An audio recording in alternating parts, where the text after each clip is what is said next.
Hello, welcome to the fourth instalment of me reading Terry Pratchett's Truckers.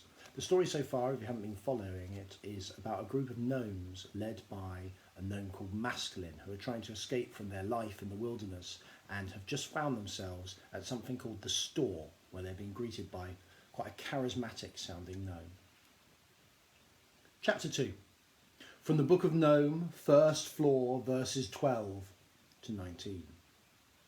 And in the store there was neither night nor day, only opening time and closing time. Rain fell not, and neither was there snow. And the gnomes grew fat and multiplied as the years passed, and spent their time in rivalry and small war, department under department, and forgot all they knew of the outside. For they said, "Is it not so? Arnold Brothers, established 1905, has put all things under one roof." And those who had said, "Perhaps not all things," were cruelly laughed at and prodded. Another name said, "Even if there were an outside, what can it hold that we would need? For here we have the power of the electric, the food hall, and all manner of diversions." And thus the seasons fell thicker than the cushions that are in the soft furnishings, third floor. Until a stranger came from afar, crying out in a loud voice, and he cried, "Woe, woe." They tripped over one another. They walked with their heads turned upward and their mouths opened, and they gawked. Angelo had stopped by a hole in the wall, and he waved them through hurriedly. "In here," he said. Granny Morky sniffed. "That's a rat hole," she said. "You're not asking me to go down a rat hole." She turned to Torrit. "He's asking me to go down a rat hole. I'm not going down a rat hole." "Why not?" said Angelo. "It's a rat hole." "That's just what it looks like," said Angelo. "It's actually a disguised entrance, that's all." "Your rat just went through it," said Granny Morky triumphantly. "I've got eyes, it's a rat hole." Angelo gave Grimmer a pleading look and ducked through the hole. She poked her head through after him. "I don't think it is a rat hole, Granny," she said in a slightly muffled voice. "And why is that, pray?" "Because there's stairs inside. Oh, and dear little lights." It was a long climb. They had to stop and wait several times for the old ones to catch up, and Torrit had to be helped most of the way. At the top, the stairs went through a more dignified sort of door into... Even when he was young, Masculine had never seen more than 40 gnomes all together at once. There were more than that here. And there was food.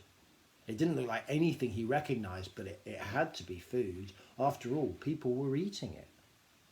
A space about twice as high as he was stretched away into the distance, and food was stacked in neat piles with aisles between them, and these were thronged with gnomes. No one paid much attention to the little group as it shuffled obediently behind Angelo, who had got some of his old swagger back. Several gnomes had sleek rats on leads. Some of the ladies had mice, which trotted obediently behind them, and out of the corner of his ear, Masculine could hear Granny Morky tut-tutting her disapproval. He also heard old Torrit say excitedly, "Oh, I know that stuff. That's cheese. There was a cheese sandwich in the bin once back in the summer of '84. You remember?" Granny Morky nudged him hard in his skinny ribs.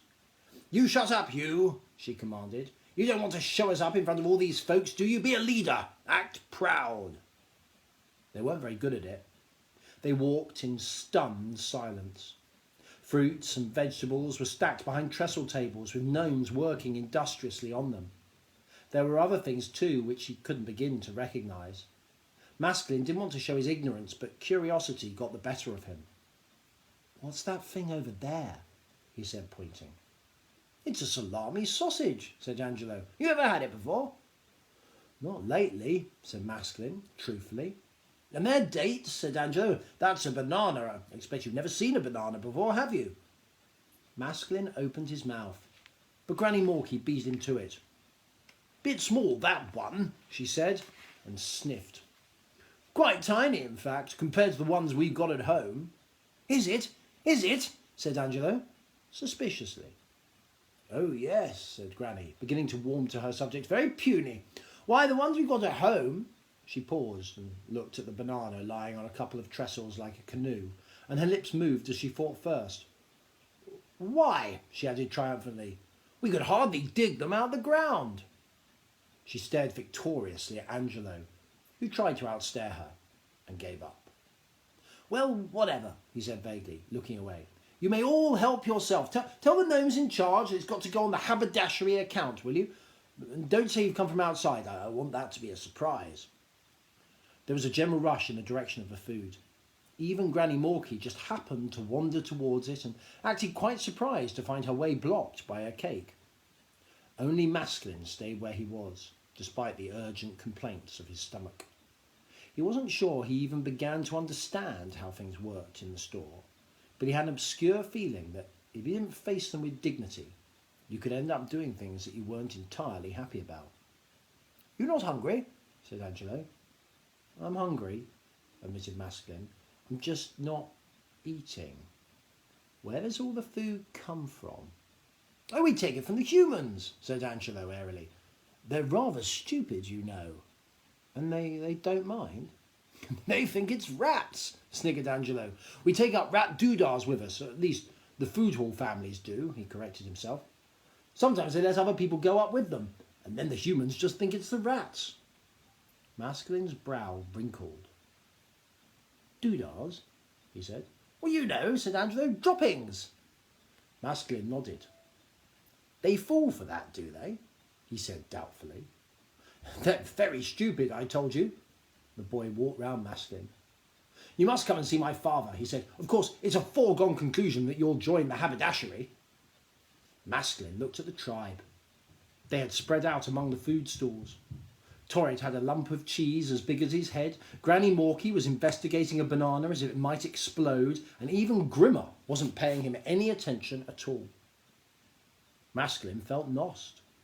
What he was good at, he knew, was tracking a rat across several fields, bringing it down with a single spear throw and dragging it home. He felt really good about that. People have said things like, "Well done." He had a feeling that you didn't have to track a banana. "Your father?" he said. "The Duke de Haberdashery," said Angelo proudly. "Defender of the mezzanine and autocrat of the staff canteen." "He's 3 people," said Masklin, puzzled. "No, those are his titles, or some of them. He's nearly the most powerful gnome in the store. Do you have things like fathers outside?" Funny thing, Masklin thought. He's a rude little twerp, except when he talks about the outside, and then he's like an eager little boy. "I had one once," he said.